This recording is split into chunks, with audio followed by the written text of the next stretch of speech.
Habari, karibuni Funze Tech. Leo nitakuonesha trick nyingine ya kompyuta.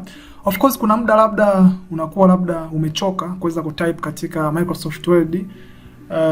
Nitakwenda kuonesha kuna trick ambayo tunaitumia kuweza kutype bila kuandika. Yani maana sasa kitu cha kufanya hapa, kisha kwanza kompyuta yako ina internet, sababu hii trick ni trick ambayo inahitaji uwe na internet ili iweze kufanya kazi vizuri kwa 100%. Sasa utaconnect kwanza mtandao kwenye kompyuta yako. Kama inavyoonekana mimi hapa tayari nimesha connect mtandao wangu. Sasa ukishafungua programu yako ya Word, sasa unataka uanze labda wewe unazungumza alafu Word yenyewe inaandika. Cha kufanya hapa, utaangalia kwenye keyboard yako hapo, utashikilia window button, utabonyeza H ili kuweza kufungua hiyo program.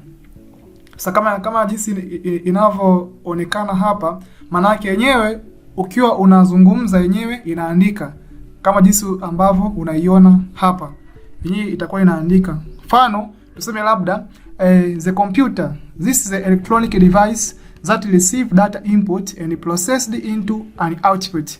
Output, this is a processed data from the computer. Input, this is an processed data which enter a computer. Storage, the computer hold data internally during and after processing.